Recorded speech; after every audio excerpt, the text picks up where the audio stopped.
Okay, Assalamualaikum dan selamat sejahtera. Saya Waziri Wazir. Untuk perkongsian kali ini saya nak kongsi sedikit tentang pengalaman saya ataupun semasa syuting gambar sempena Hari Malaysia ataupun sambutan Hari Kebangsaan di Dataran Pahlawan tu. Siapa yang ikut saya punya Facebook ni, saya ada share gambar kamera yang saya pasangkan kepada kabel Ethernet kabel ni. Dan ada yang tanya kenapa tak gunakan Wi-Fi, wireless transfer atau Bluetooth kan. Kenapa mesti nak guna kabel kan. Sedangkan kamera yang saya guna tu, iaitu Canon 1D X Mark III tu, harga dia lebih RM20,000.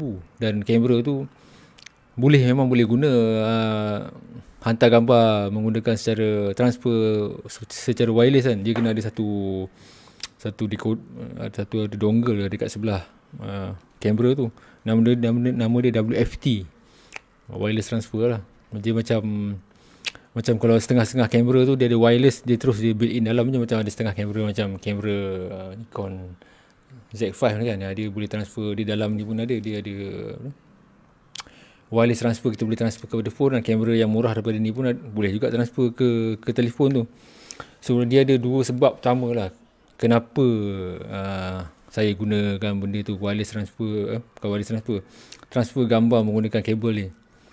Satu sebab adalah dia lebih secure ataupun lebih orang kata apa, selamat dan tidak terganggu lah. Sebab mungkin tak ramai tahu, biasanya kalau kita buat liputan liputan yang melibatkan orang kenamaan, VVIP ataupun orang-orang yang penting, high profile ni, security dia sangat tinggi. Dan bila security dia sangat tinggi, ada masanya pasukan keselamatan akan menggunakan jammer. Jammer ni alat yang dia akan block signal tau.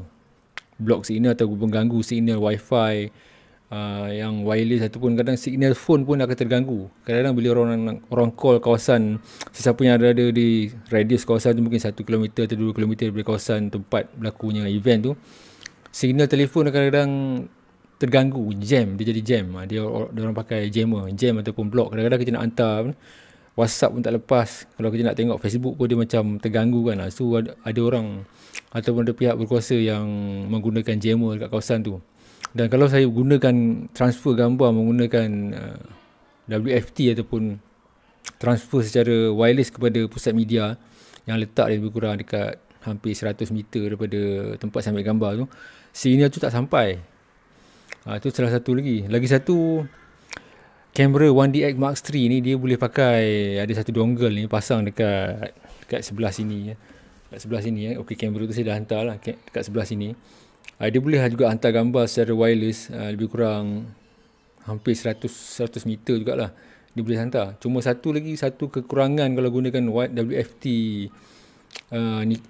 Canon tu, Canon ataupun Nikon pun, dia akan guna bateri agak cepat, agak kuat tu. Saya pernah guna benda tu. Masa tu saya guna Nikon lah dan pasang transfer tu, wireless transfer tu. Event dalam 1 jam tu, walaupun saya pakai lens 24-70, bukan lens tele panjang, lebih kurang setengah jam tu bateri dah tinggal 1 bar tu. Kamera pro tu, maksudnya bateri dia besar, bukan bateri macam ni, bateri dia kecil kan, dah tinggal 1 bar tu. So memang dia cepat sangat drain bateri kalau kita gunakan wireless, kita hantar gambar secara wireless tu. Dan guna kabel ni kita boleh hantar file besar, RAW pun kita boleh hantar dengan keadaan agak laju lah. Dia boleh pergi jauh ni, berapa kilometer pun dia boleh pergi, selagi mana kabel ni panjang dia boleh pergi lah. Macam kalau guna wireless transmitter tu, dia ada had dia mungkin dalam 100 meter, lebih jauh daripada tu mungkin dia tak sampai lah kan. Lagi satu, kalau dah lah guna bateri kuat, kalau kita pakai lens 300, 400 ataupun 500 mm kan, power bateri tu nak drive motor lens yang panjang tu dengan nak gunakan transmitter tu, memang rasanya kalau event 1 jam tu rasanya mungkin kena pakai 2 bateri lah.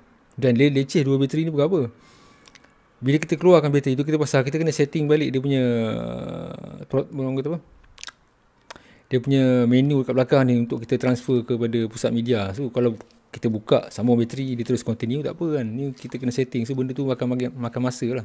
So bila kita guna kabel ni, kalau event tu 1 jam ataupun 2 jam, untuk kamera besar pro macam 1DX ke ataupun Nikon D4, 5 ataupun D6 tu, mungkin 2 jam punya event pun tak ada masalah sangat lah. Maksudnya kita boleh terus berada di lokasi tu tanpa perlu menukar bateri lah. Pasal guna kabel Ethernet ni, dia kurang sikit pakai bateri.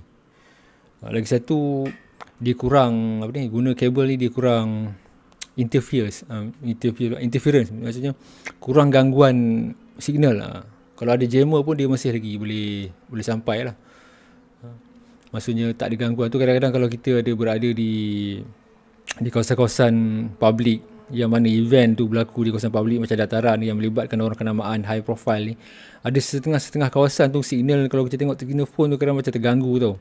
Nak tengok Facebook pun macam tak lepas, nak hantar WhatsApp pun tak lepas kan. Kita mungkin rasa macam orang ramai kan, mungkin signal tu jam lah pasal ramai pakai telefon lah. Sebenarnya itu mungkin salah satu, tapi sebab terbesar ni adalah ada pihak keselamatan yang gunakan jammer. Kalau kita nampak ada orang bawa kat backpack belakang dia ada macam antena banyak-banyak tu kan, itu adalah berkemungkinan besar benda tu adalah jammer ataupun alat yang digunakan untuk block certain signal, ataupun dia mengganggu signal lah. Walaupun mungkin dia tak block habis, tapi dia mengganggu. So kalau kita nak hantar gambar secara wireless, walaupun daripada kamera ini ke telefon dekat sini pun tak lepas, apa lagi nak hantar ke tempat yang jauh kan.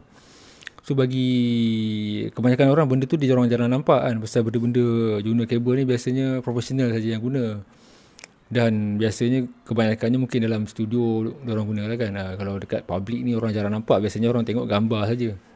Dan kenapa nak pakai kabel? Kalau orang tanya kenapa nak pakai kabel, kenapa nak pakai WTS kan, salah satu sebab utama dia lah, media sekarang ni nak cepat. Dia nak real time, kalau boleh live feed. Live feed dengan still ni tak boleh lah kan. Live feed tu dah tentu ada live telecast, boleh stesen TV lah, macam RTM, TV3, Astro ataupun dan lain-lain lagi kan. So untuk still foto macam ni, cara kita nak hantar gambar, maksudnya gambar still lah, bukan gambar video kan. Video dia boleh buat lah live feed kan. Untuk gambar yang cepat dia lah melalui guna macam tu lah. Kita pasang kabel ni pada body, terus ke pusat media. Maksudnya masa kita shoot tu dah ada orang jaga dekat pusat media tu, gambar tu terus pergi sana real time. Maksudnya lepas kita shoot mungkin dalam beberapa second tu dah sampai ke situ, dan gambar ada di pusat media tu, media masa daripada tempat lain yang tak boleh masuk kawasan tu, dia boleh pick up je gambar tu dekat situ. Maksudnya contohlah kalau event tu ada VVIP baru sampai, dia datang, dia duduk kan, sementara event tu tengah berlangsung, orang dah boleh tengok dekat Facebook ataupun dekat sosial media masing-masing perjalanan majlis tu. Kalau live feed dah tentu lah, maksudnya dia boleh tengok gambar still tu. Contohlah ada portal ni pakai gambar tu kan, tengok dah ada. Padahal fotografer tu masih lagi sedang bertugas di lapangan tau. Dia belum balik office lagi, belum hantar gambar lagi, tapi gambar tu dah orang kata apa, telah disambungkan terus ke pusat media. Jadi kalau fotografer, contohlah macam saya di Dataran Pahlawan tu, lepas saya shoot kan, habis event tu saya boleh terus balik rumah dah. Maksudnya tak perlu nak pergi office lagi, nak filing ke apa kan, pasal gambar tu memang diorang dah ambil semua 100%, diorang dah pick up dah. Kecuali lepas saya cabut balik kabel tu, yang mana yang ada dalam kamera tu, saya kena transfer secara manual lah. Selagi maksudnya bila start jadi event tu, kalau saya pakai kabel internet tu, semua gambar tu memang diorang dah, orang kata boleh dah sedut lah di pusat media tu. Dan benda ni kena teamwork lah kan, pasal dia tak boleh kerja seorang. Ada orang ni dia jaga FTP kan, file transfer punya tu. Ada orang ni dia jaga caption untuk riliskan gambar-gambar tu.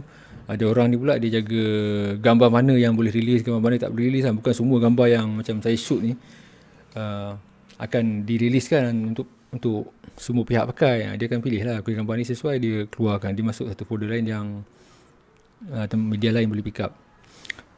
So reason utama dia kenapa, walaupun kamera harga 20,000 tu masih lagi pakai kabel lah, nampak macam old school kan. Kenapa lah tak pakai wireless transfer kan, kamera harga 1,000-2,000 pun boleh kan. Sebab tu lah dia, kalau kita buat liputan di kawasan yang melibatkan VVIP, terutamanya high profile punya individu, keselamatan tu agak ketat. So dia akan, biasanya memang akan ada penguatkuasa ataupun pengawal keselamatan yang jaga keselamatan tu akan menggunakan jammer. Kawasan tu pun drone pun tak boleh terbang, kecuali drone yang diterbangkan oleh pihak berkuasa lah kan. Saya tak nak beritahu lah kenapa, apa bahaya yang boleh ada kalau orang boleh guna telefon lah. Benda tu korang kata cari sendirilah dekat internet kan. Cuma tu lah, bila ada, biasanya kalau function tu melibatkan high profile individu lah, macam Hari Pahlawan kan, contohlah Hari Pahlawan, Hari Basan kan, satu atau pentas tu VIP, semua menteri dia ada situ kan. Dan yelah, benda tu memang security memang ketat lah. So kawasan yang terdekat dengan situ mungkin dalam 500 meter ataupun 1 kilometer radius tu, keliling tu memang ada jammer. Jammer ni dia kadang-kadang dia pasang, dia letak satu tempat. Kadang-kadang memang ada mobile jammer. Mobile jammer ni orang yang pakai backpack ni, belakang dia ada antena tu, dia jalan keliling kan. Dia akan ganggu signal tu lah. Macam kita nak hantar gambar pun tak boleh. Dia kalau ada orang, dia boleh juga guna apa, signal juga, tapi dia kena minta izin dengan pihak berkuasa. Dia ada koordinat dia apa benda, apa frekuensi yang boleh lepas tu. So benda tu agak complicated lah, maksudnya nak pinpoint kan frekuensi mana yang lepas, mana yang tak lepas kan. So cara mudah memang kita pakai apa ni, kabel lah. Dan biasanya macam pihak jabatan, kalau nak event-event besar ni, memang diorang akan meeting dengan semua pihak lah kan. So diorang pun tahu apa ni, keselamatan masing-masing lah kan. Dan sebab tu lah memang kita perlu gunakan apa ni, Ethernet kabel ni. Ethernet, nama dia Ethernet kabel lah. Kalau kat rumah pakai Ethernet kabel lah, Ethernet kabel ni. Kalau macam sukan Olimpik pun orang pakai ni juga. Kabel sepanjang-panjang stadium tu pun sampai ke pusat media, orang akan pakai juga kabel Ethernet ni. Dan kamera biasanya hanya kamera yang high end sajalah, macam kamera Nikon Z5 tu ni, walaupun Z6 ni pun, walaupun harga dia lebih kurang mahal juga kan, tapi dia tak ada option Ethernet kabel tu. Yang ada di yang latest yang diorang test di Tokyo tu hari Z9. Macam kalau Canon mirrorless R3 tu yang latest lah tu. Selain daripada D1X lah kan. Kalau Nikon yang DSLR biasa tu, D4, D3, 4, 5, 6 tu dah ada lah benda tu. Bawah daripada tu tak ada, macam yang tengah rekod ni kan, tak ada. So itulah dia, orang kata pengetahuan ringkas lah kenapa ada sesetengah profesional masih lagi guna kabel kan.